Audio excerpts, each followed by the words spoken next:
Movie స్టార్టింగ్‌లో రెఫిడియా అనే heart block అమ్మాయి కనిపిస్తుంది. ఆమె గవర్నమెంట్ ఇమ్మిగ్రేషన్ సెంటర్స్‌ను అబ్జర్వ్ చేస్తుంటుంది.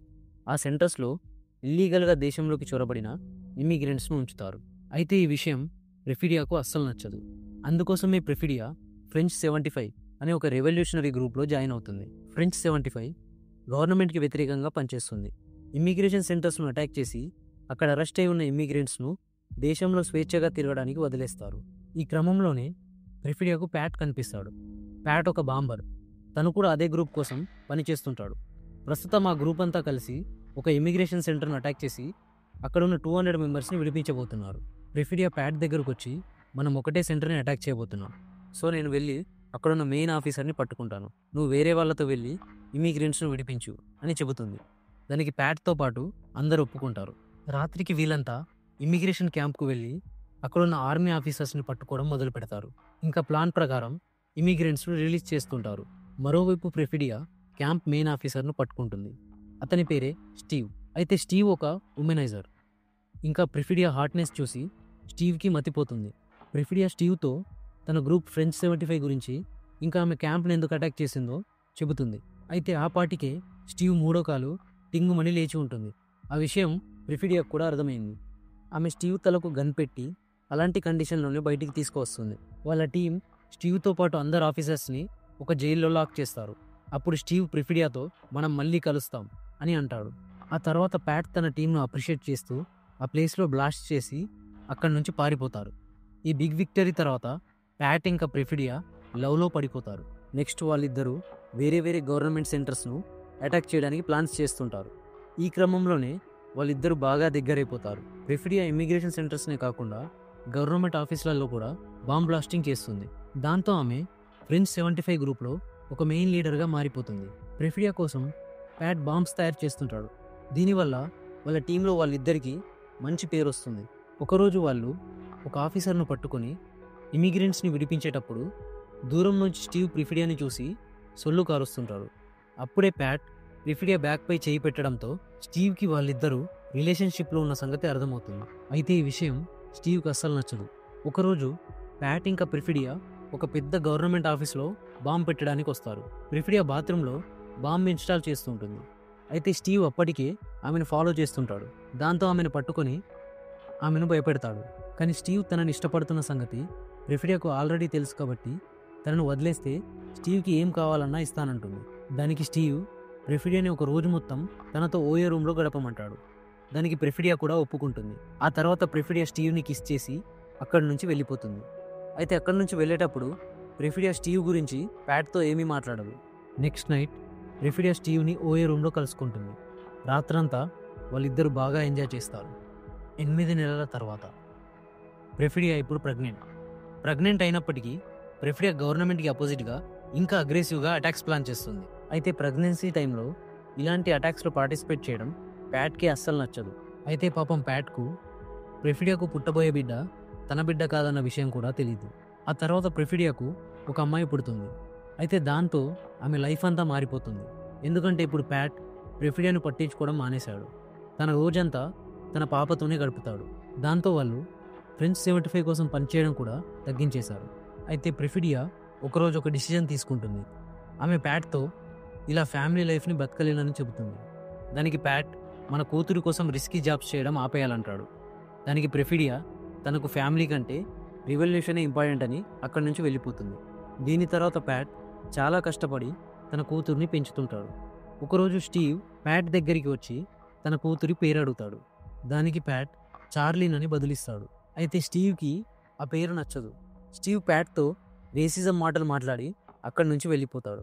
అయితే ఇప్పుడు ఏం జరిగిందో ప్యాట్కి అర్థం కాదు. 2 months తర్వాత ఫ్రెంచ్ 75 గ్రూప్ ఒక బ్యాంక్ని అటాక్ చేసి రాబరీ చేస్తుంటారు. అయితే ఒక సెక్యూరిటీ గార్డ్ కదలడం చూసి ప్రెఫిడియా తనని షూట్ చేస్తుంది.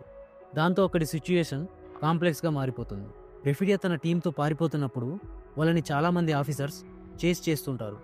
చివరికి ఆఫీసర్స్ ప్రెఫిడియాని పట్టేసుకుంటారు. ఆ తర్వాత అరెస్ట్ అయిన ప్రెఫిడియాను స్టీవ్ కలవడానికి వస్తాడు.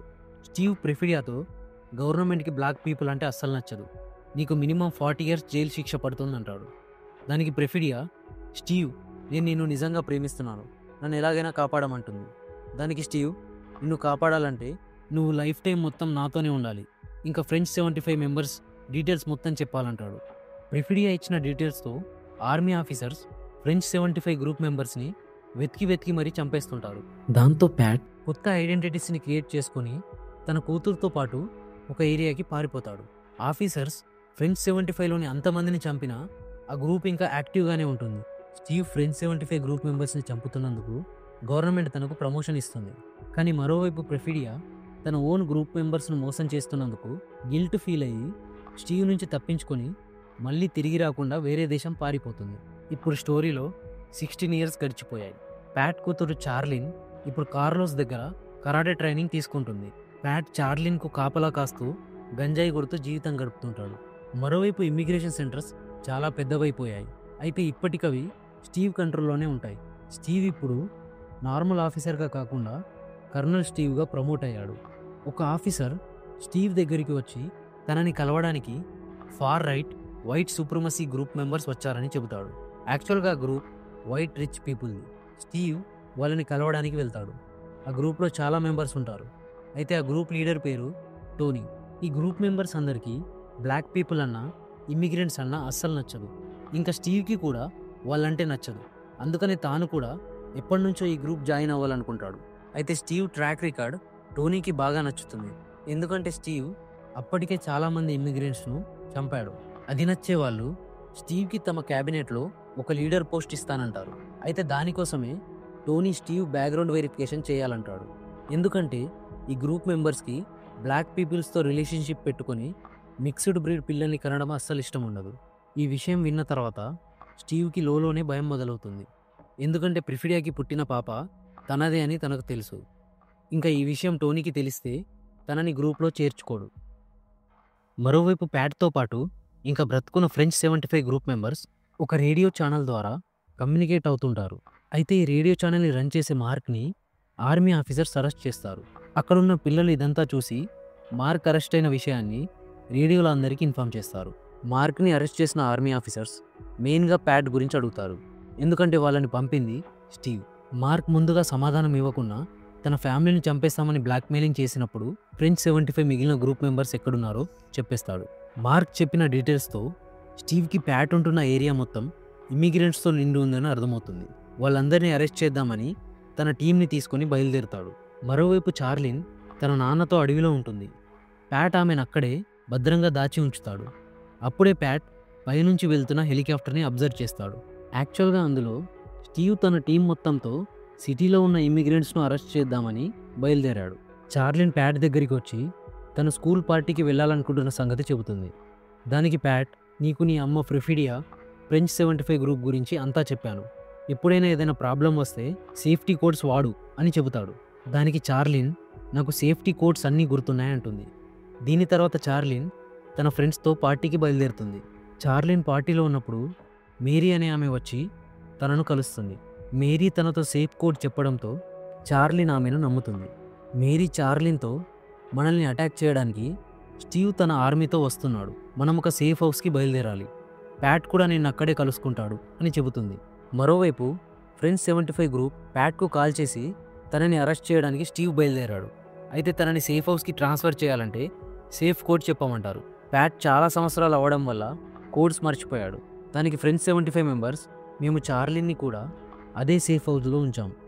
యాక్చువల్గా స్టీవ్కి నీ గురించి ఇంకా చార్లిన్ గురించి చెప్పింది మార్కే, అందుకే స్టీవ్ నిన్ను వెతుక్కుంటూ వస్తున్నాడు అని అంటారు. అయినా ప్యాట్కి ఆ కోడ్స్ ఏంటో గుర్తురావు. అప్పుడే స్టీవ్ ఆఫీసర్స్ ప్యాట్ ఇంటిలోకి ఎంటర్ అవుతారు. అప్పటికే ప్యాట్ ఇంట్లో ఉన్న సొరంగం ద్వారా పారిపోతాడు. ప్యాట్ మళ్ళీ ఫ్రెంచ్ 75 గ్రూప్కి కాల్ చేస్తాడు. కానీ వాళ్ళు సేఫ్టీ కోడ్స్ లేనిదే చార్లిన్ అడ్రస్ షేర్ చేయలేమంటారు. ప్యాట్కి ఏం చేయాలో తెలియక తన ఫ్రెండ్ అయిన కార్లోస్ దగ్గరికి వెళ్తాడు. కార్లోస్కి ప్యాట్ గురించి అంతా తెలుసు. కార్లోస్ కూడా తన కరాటే డోజే బంకర్లో చాలామంది ఇమ్మిగ్రెంట్స్కి ఆశ్రయం ఇస్తాడు. మరోవైపు ఆఫీసర్స్ చార్లిన్ స్కూల్ ఫ్రెండ్స్ని ఇంటరాగేట్ చేస్తుంటారు. అప్పుడే వాళ్లకు చార్లిన్ దగ్గర ఒక ఫోన్ ఉందని తెలుస్తుంది. మేరీ చార్లిన్ని సేఫ్ హౌస్కి తీసుకెళ్లే సమయంలో స్టీవ్కి ఇంకా తన మదర్ ప్రిఫిడియాకు ఉన్న సంబంధం గురించి అంతా చెప్పేస్తుంది. మరోవైపు ప్యాట్ ఇంకోసారి ఫ్రెంచ్ 75 కాల్ సెంటర్కి కాల్ చేసి తనెంత పెద్ద బాంబరో ఎక్స్ప్లెయిన్ చేస్తాడు. అక్కడున్న ఒక సీనియర్ తనను గుర్తుపట్టి తనకు ఒక చర్చ్ అడ్రస్ ఇస్తాడు. అయితే అప్పటికే కార్లోస్ ఇంకా ప్యాట్ ఉన్న బిల్డింగ్‌ని ఆఫీసర్స్ చుట్టుముడతారు. ప్యాట్ అక్కడి నుంచి పారిపోతున్నప్పుడు ఒక బిల్డింగ్ నుంచి కింద పడిపోతాడు. ఆఫీసర్స్ ప్యాట్‌ని అరెస్ట్ చేసి ట్రీట్మెంట్ కోసం హాస్పిటల్‌కి తీసుకొస్తారు. మేరీ చార్లీని ఒక పాత చర్చిలోని హిడెన్ రూమ్‌లో ఉంచుతుంది. ఆ చర్చిలోనే ఫ్రెంచ్ 75 గ్రూప్ మెంబర్స్ అందరూ ట్రైనింగ్ తీసుకుంటూ ఉంటారు. మరోవైపు టోనీ తన వైట్ సుప్రిమసీ గ్రూప్ మెంబర్స్‌తో మీటింగ్‌లో ఉన్నప్పుడు స్టీవ్‌కి ఇంకా ప్రిఫిడియాకి ఉన్న లింక్స్ గురించి తెలిసిపోతుంది. దానికి టోనీ స్టీవ్ ఇంకా చార్లీని చంపేయాలని డిసైడ్ అవుతాడు. దానికోసమే తన కాంట్రాక్ట్ కిల్లర్ అయిన జాక్ని పంపిస్తాడు. చర్చ్లో చార్లిన్ తన అమ్మలాగా ఫ్రెంచ్ 75 గ్రూప్ దగ్గర ట్రైనింగ్ తీసుకుంటూ ఉంటుంది. మరోవైపు హాస్పిటల్లో కార్లోస్ పంపిన నర్స్ ప్యాట్కు హెల్ప్ చేసి తనను అక్కడి నుంచి తప్పిస్తుంది. ప్యాట్ కార్లోస్ని కలుసుకొని చార్లిన్ దగ్గరికి బయలుదేరతాడు. మరోవైపు స్టీవ్కి కూడా చార్లిన్ ఫోన్ ద్వారా చర్చ్ లొకేషన్ తెలిసిపోతుంది. స్టీవ్ ఆఫీసర్స్ చార్లిన్ ఉన్న లొకేషన్కి వచ్చి మొత్తం ఫ్రెంచ్ 75 గ్రూప్ మెంబర్స్ని అరెస్ట్ చేసి చార్లిన్ని మాత్రం స్టీవ్ దగ్గరికి తీసుకొస్తారు. స్టీవ్ చార్లిన్తో తన DNA టెస్ట్ స్టార్ట్ చేయిస్తాడు. అప్పుడు చార్లిన్ స్టీవ్తో నువ్వు ఎంత ప్రయత్నించినా నువ్వు నా తండ్రివి కాలేవు అని అంటుంది. కానీ టెస్ట్ ద్వారా చార్లిన్ స్టీవ్ కూతురి అని తెలుస్తుంది. అయితే చార్లిన్ బ్రతుకుంటే తను టోనీ గ్రూప్ జాయిన్ అవ్వలేనని స్టీవ్ చార్లిన్ని చంపేద్దామని డిసైడ్ అవుతాడు. అప్పటికే చర్చి చేరుకున్న ప్యాట్ స్టీవ్ చార్లిన్ని తీసుకెళ్లడం గమనించి తన స్నైపర్తో స్టీవ్పై అటాక్ చేస్తాడు. స్టీవ్ ఆఫీసర్స్ ప్యాట్పై కౌంటర్ అటాక్ చేసినప్పుడు స్టీవ్ చార్లిన్ని తీసుకొని బయలుదేరతాడు. చార్లిన్ ఎంతైనా తన బ్లడ్ రిలేషన్ కాబట్టి స్టీవ్ తనని చంపలేక తన ఫ్రెండ్ మార్కోకి ఈ అమ్మాయిని ఒక అడ్రస్ దగ్గర వదిలేయమంటాడు. మార్కో చార్లిన్ని తీసుకొని బయలుదేరతాడు. అప్పటికే ప్యాట్ అదే దారిలో వస్తుంటాడు. ప్యాట్కు మార్కో కార్ కనిపిస్తుంది, కానీ దాన్ని పట్టించుకోకుండా స్టీవ్ని ఫాలో చేస్తాడు. స్టీవ్ తన కారులో ముందుకు వెళ్తుంటాడు.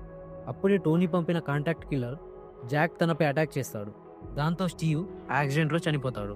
మరోవైపు మార్కో స్టీవ్ చెప్పినట్టుగానే చార్లీని వైలెంట్ కిల్లర్స్ దగ్గర వదిలేస్తాడు. అప్పటికే స్టీవ్ యాక్సిడెంట్ ప్లేస్కి చేరుకున్న ప్యాట్ ఆ కారులో చార్లిన్ లేకపోవడం గమనిస్తాడు. ఈ మధ్యలో మార్కోకి ఆ వైలెంట్ కిల్లర్స్ చార్లిన్పై ఫిజికల్గా ఏమైనా బలవంతం చేస్తారేమో అనిపించి రిటర్న్ వచ్చి చార్లిన్ని కాపాడడానికి ప్రయత్నిస్తాడు. అయితే ఈ క్రమంలోనే మార్కోతో పాటు ఆ గ్యాంగ్ మొత్తం చనిపోతుంది. అప్పుడే చార్లిన్ మార్కో పాకెట్ నుంచి కార్ కీస్ తీసుకొని అక్కడి నుంచి బయలుదేరుతుంది. అది చూసిన జాక్ చార్లిన్ని చంపడానికి ఫాలో చేస్తుంటాడు. ప్యాట్ కూడా చార్లిన్ కార్ని చూసి వీళ్ళని ఫాలో చేయడం ప్రారంభిస్తాడు. అయితే ఈ ముగ్గురు వెళ్లే రోడ్డు మొత్తం అప్ అండ్ డౌన్స్తో కూడి ఉంటుంది. దాన్ని అడ్వాంటేజ్గా తీసుకొని చార్లిన్ తన కార్ను రోడ్ మధ్యలో పార్క్ చేస్తుంది. దాన్ని జాక్ చూసుకోకపోవడంతో అక్కడ యాక్సిడెంట్ జరుగుతుంది. యాక్సిడెంట్లో గాయపడిన జాక్ కారు నుంచి బయటికి వస్తాడు. అప్పుడే చార్లిన్ తన దగ్గరున్న గన్తో జాక్ని షూట్ చేసి చంపేస్తుంది. ప్యాట్ అప్పుడే అక్కడికి వచ్చి చార్లీని తన కారులో తీసుకొని ఇంకెప్పుడు తనని ఒంటరిగా వదలనని ప్రామిస్ చేస్తాడు. మరోవైపు అంత పెద్ద యాక్సిడెంట్ జరిగినా స్టీవ్ ఇంకా బ్రతికే ఉంటాడు. స్టీవ్ టోనీని కలుసుకొని నాకు బ్లాక్ పీపుల్ అంటే ఇష్టం ఉండదు, రిఫిడియానే నాకు ఇష్టం లేకున్నా నాలాగా స్ట్రాంగ్ బిడ్డను కనడం కోసం నాపై బలవంతం చేసిందని చెబుతాడు. అయితే స్టీవ్కి టోనీ తనని చంపడానికి కాంట్రాక్ట్ కిల్లర్ పంపిన సంగతి తెలియదు. టోనీ స్టీవ్ మాటలు నమ్మినట్టు విని స్టీవ్కి తన గ్రూప్ మెంబర్గా అనౌన్స్ చేసి తన ఆఫీస్లో ఒక క్యాబిన్ ఇస్తాడు. స్టీవ్ ఆ క్యాబిన్లోకి వెళ్ళగానే ఆ క్యాబిన్ లాక్ అయిపోతుంది. అందులో పాయిజనస్ గ్యాస్ రిలీజ్ అవుతుంది. దాంతో స్టీవ్ చనిపోతాడు. మరోవైపు ప్యాట్ చార్లిన్తో ప్రిఫిడియా గురించి నిజమంతా చెప్పి ప్రిఫిడియా చార్లిన్ కోసం వదిలిన లెటర్ ఇస్తాడు. ఆ లెటర్లో ప్రిఫిడియా నిన్ను నా లైఫ్లో ఏదో సాధించాలని ఫ్యామిలీని కూడా వదిలేసి వెళ్ళాను, కానీ చివరికి నాకేది మిగలలేదు, నువ్వు అలా చేయకు అని అంటుంది. దాంతో మన మూవీ ఎండ్ అవుతుంది. ఈ వీడియో మీకు నచ్చినట్టయితే లైక్ చేయండి, కామెంట్ చేయండి. ఇలాంటి మరిన్ని మూవీస్ కోసం subscribe to our channel movies in minutes.